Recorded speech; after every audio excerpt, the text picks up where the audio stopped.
সকাল থেকে খুব কুয়াশা দেখা যাচ্ছে। জানালা দিয়ে বাইরের দৃশ্যটি দেখছিল দেবব্রত। হঠাৎ করে স্মিতার আওয়াজে দেবব্রত ঘুরে তাকালো। স্মিতা বলে উঠল, কি গো, তৈরি হও, আজকে তো তোমার ডিউটি আছে। ডিউটির সময়ও হয়ে যাচ্ছে, তাড়াতাড়ি তৈরি হয়ে নাও। দেবব্রত বলল, হ্যাঁ, তৈরি তো হতে হবে। তার উপর আকাশের যা অবস্থা দেখছো, তা তো কুয়াশাচ্ছন্ন। বেশ রোমান্টিক ওয়েদার, কি বলো? দেবব্রত কথা শুনে স্মিতা একটু রেগে যাবার ভান করে বলল, উফ, এসব কথা বাদ দাও, তাড়াতাড়ি তৈরি হও ডিউটির জন্য। এই বলে স্মিতা রান্নাঘরে চলে গেল দেবব্রতর জন্য রান্না করতে। দেবব্রত জলদি তৈরি হলো ডিউটিতে যাবার জন্য। বেশ কিছুক্ষণ পর দেবব্রত রেডি হয়ে খাবার টেবিলে খাবার জন্য বসলো। স্মিতা খাবার বেড়ে দিল দেবব্রতকে। দেবব্রত তাড়াতাড়ি খাওয়া সেরে হাত মুখ ধুয়ে স্মিতাকে বিদায় জানিয়ে ডিউটির জন্য রওনা দিল। দেবব্রত, যার পুরো নাম ডক্টর দেবব্রত রায়, কিছু বছর আগে পাশ করে নতুন হসপিটালে চাকরির জন্য জয়েন করেছে। বেশ কিছুদিন চাকরির পর দেবব্রত তার বাবার বন্ধুর মেয়ে স্মিতা বসুকে বিয়ে করেন। বিয়ের পরে পরেই স্মিতা ও দেবব্রত ট্রান্সফার হয়ে কলকাতায় চলে আসে। বেশ কিছুক্ষণ পর দেবব্রত হসপিটালে পৌঁছয়। একজন জুনিয়র ডক্টর দেবব্রতকে বলল, ডক্টর রায়, আপনাকে স্যার ডেকেছে। দেবব্রত ওই জুনিয়র ডক্টরের কথা শুনে স্যারের কেবিনে দাঁড়ালেন। May I come in sir? Yes, come in mister Roy. পর দেবব্রত ভেতরে প্রবেশ করলো। স্যার বললেন, বসুন ডক্টর রায়। দেবব্রত, স্যার কিছু বলবেন? ডক্টর রায়, আমি আপনাকে ডেকেছি কারণ বাঁকুড়াতে এসএমসি হসপিটালে ডেঙ্গু রোগীর সংখ্যা ক্রমশ বেড়ে চলেছে। ওখানে পর্যাপ্ত ডক্টরের সংখ্যাও কম, তাই আপনাকে 10 দিনের জন্য ওখানে যেতে হবে। তোমার কেবিনে আমি লেটার পাঠিয়ে দেব। দেবব্রত কিছু বলল না। স্যারকে আসছি বলে কেবিন থেকে বেরিয়ে এলো। তারপর দেবব্রত মনে মনে ভাবলো, এত দূর ডিউটিতে যেতে হবে। স্মিতাকে নিয়ে সবে 3 মাস হলো কলকাতায় এসেছি, এর মধ্যে আবার ট্রান্সফার। মনে মনে বেশ বিরক্ত হলো দেবব্রত। তারপর সে আবার নিজের কাজে ব্যস্ত হয়ে পড়ল। সন্ধ্যেবেলায় কাজ শেষে দেবব্রত বাড়ি ফিরল। স্মিতার জল নিয়ে এলো। দেবব্রত জল খেলো। তারপর স্মিতাকে ডেকে বলল, স্মিতা, আমার তোমার সাথে কিছু কথা আছে। স্মিতা শোনো, আজকে আমার স্যার আমাকে ডেকেছিলেন এবং বললেন যে আমাকে বাঁকুড়াতে এসএমসি হসপিটালে যেতে হবে 10 দিনের জন্য। তো ভাবছি আমি একা কেন যাব, তুমিও চলো না আমার সঙ্গে। স্মিতা কিছুক্ষণ চুপ থাকলো।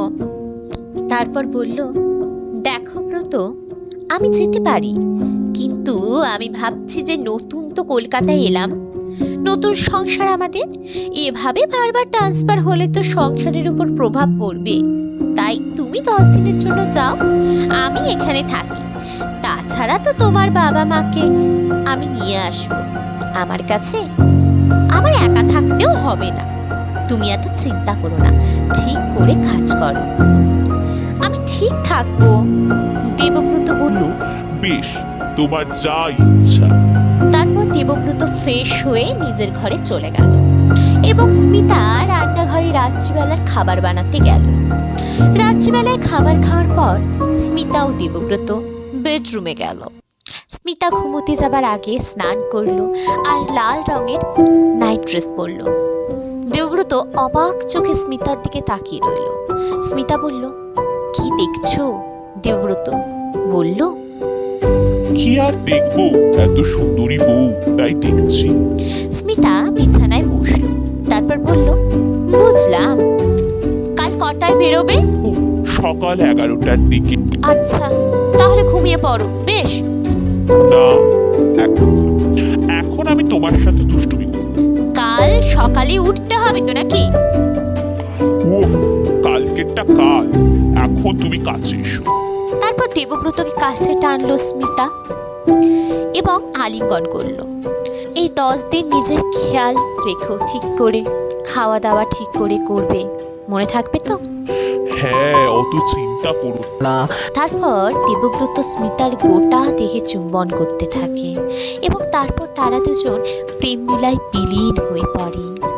পরের দিন সকালে স্মিতা 7টায় ঘুম থেকে উঠে স্নান করে দেবব্রতর জন্য খাবার তৈরি করলো। তারপর দেবব্রতকে ঘুম থেকে তুলে দিল। দেবব্রত ঘুম থেকে উঠে ফ্রেশ হলো, স্নান করলো, তারপর ডাইনিং টেবিলে গেল খাবার খাওয়ার জন্য। স্মিতা খাবার পরিবেশন করলো দেবব্রতকে এবং বলল, ঠিকঠাক খাবার খাবে কিন্তু ওখানে গিয়ে। আচ্ছা। তারপর দেবব্রত খাবার খাওয়া শেষ করে হাত মুখ ধুয়ে স্মিতাকে বিদায় জানিয়ে বাঁকুড়ার উদ্দেশ্যে রওনা দিল।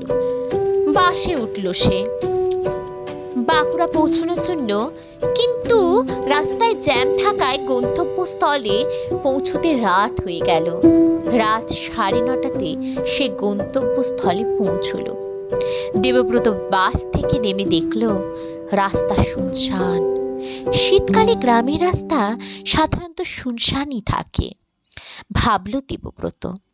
তারপর তার নজরে একটা পুরনো বাড়ি পড়ল। দেবব্রত মনে মনে ভাবল, এত রাত, তার উপর সে ভীষণ ক্লান্ত, খিদেও পেয়েছে ভীষণ, এখন সে কোথায় থাকবে? তাই সে ভাবল সামনে থাকা বড় বাড়িতে আজকের রাতটা সে আশ্রয় নেবে।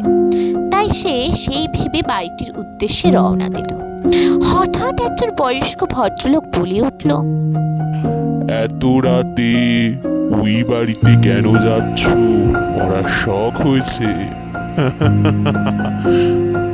দেবব্রত থতমত খেয়ে বলল, আগে না, আসলে হয়েছে কি, আমি কলকাতা থেকে এসেছি তো তাই দেবব্রতর পুরো কথাটি শেষ করতে না দিয়েই লোকটি ধমক দিয়ে বলে উঠল, কলকাতার ছেলে, বেশি সাহস দেখাচ্ছ? চেনো না, জানো না এমন একটা জায়গায়, এমন একটা পুরনো বাড়িতে আশ্রয় নিতে চলে এলে? তোমরা কলকাতার ছেলেরা মেরে পাকা ছেলে, একটা বড় বিপদ না হলে তোমরা বুঝবে না। যাও, নিজের ভালো চাইলে কেটে পড়ো এখান থেকে।